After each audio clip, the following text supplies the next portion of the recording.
Hi hello welcome to my YouTube channel. How you all? ഞാനും ഫാമിലിയും അൽഹംദുലില്ലാ ഇവിടെ ഫൈനായിട്ടിരിക്കുന്നു.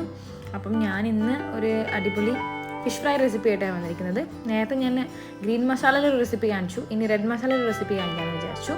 അപ്പം ഏറ്റവും എളുപ്പമായിട്ട് യമ്മി ആൻഡ് ടേസ്റ്റി ആയിട്ട് നമുക്ക് ഉണ്ടാക്കാൻ പറ്റുന്ന റെസിപ്പിയാണ്. അപ്പം അതിലേക്ക് വേണ്ട ഇൻഗ്രീഡിയൻസ് എന്തൊക്കെയാണ് നോക്കാം. Let's go. ആദ്യം ഒരു ബൗളെടുത്തു, അതിലേക്ക് ഒരു ടേബിൾ സ്പൂൺ ചില്ലി പൗഡർ ഇട്ട് കൊടുക്കുന്നുണ്ട്. അതിനുശേഷം ഒരു 1/2 ടേബിൾ സ്പൂൺ മഞ്ഞൾപ്പൊടി, അതിനുശേഷം ഒരു 1/2 ടേബിൾ സ്പൂൺ മല്ലിപ്പൊടി, വലിയ ജീരകത്തിൻ്റെ പൊടി, 1 ടീസ്പൂൺ കുരുമുളക് പൊടി. വലിയ ജീരകത്തിൻ്റെ പൊടിയും 1 ടീസ്പൂണാണ്.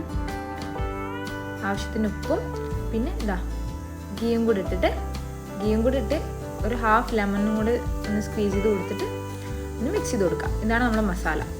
ഓക്കെ, ഇതിലേക്ക് ഒരു നുള്ളി വെള്ളം കൂടെ ഒഴിച്ചു കൊടുക്കുന്നുണ്ടേ. എന്നിട്ട് നന്നായി മിക്സപ്പ് ചെയ്തെടുക്കാം. അപ്പോൾ നമ്മൾ ഈ മസാലയിൽ സീക്രട്ട് ഇൻഗ്രീഡിയൻ്റ് എന്ന് പറഞ്ഞാൽ ഗീ ആണ്. ഗീ ഇട്ട് കഴിഞ്ഞാൽ ടേസ്റ്റിനെ ഒന്ന് ഹൈലൈറ്റ് ചെയ്യും, അതേപോലെ തന്നെ നല്ല സ്മെല്ലും ആയിരിക്കും. അപ്പോൾ ഇതാ നമ്മൾ മസാല റെഡി ആയിട്ടുണ്ട്. ഇത് നമ്മൾ കഴുകി വൃത്തിയാക്കി വെച്ച ഫിഷിലോട്ട് ഈ മസാല നന്നായി തേച്ച് പിടിപ്പിക്കാം. എല്ലാ സൈഡിലും മസാല നന്നായി തേച്ച് പിടിപ്പിക്കാം.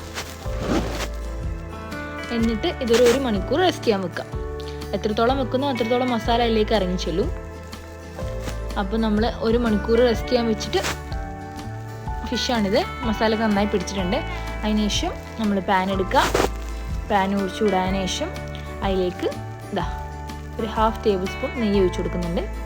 പിന്നെ നമുക്ക് കുക്ക് ചെയ്യാൻ പാകത്തിനായ വെളിച്ചെണ്ണ നന്നായി ചൂടായതിനു ശേഷം അതിലേക്ക് നമ്മൾ മസാലക്കാക്കി വെച്ചിട്ടുള്ള ഫിഷ് ഇട്ട് കൊടുക്കാം.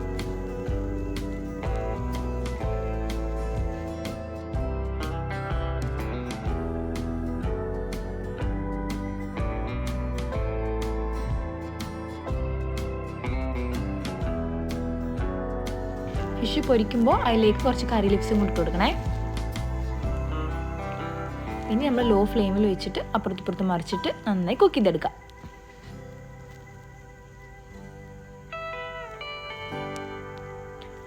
ഫ്ലെയിം എപ്പോഴും ലോ ടു മീഡിയം ഫ്ലെയിമിലായിരിക്കണം, അല്ലെങ്കിൽ കരിഞ്ഞു പോകാനുള്ള സാധ്യതയുണ്ട്. അതുകൊണ്ട് എപ്പോഴും ലോ ഫ്ലെയിം ടു മീഡിയം ഫ്ലെയിമിൽ വെക്കാൻ ശ്രദ്ധിക്കുക.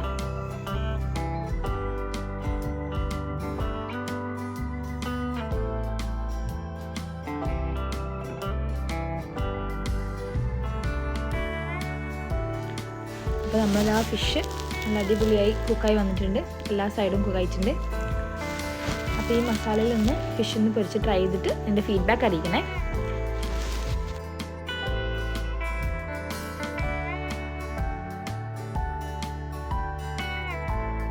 അപ്പോൾ എൻ്റെ വീഡിയോസൊക്കെ ഇഷ്ടമാവുന്നുണ്ടെങ്കിൽ do like, share and comment and subscribe to. And thank you for watching my video. Bye by.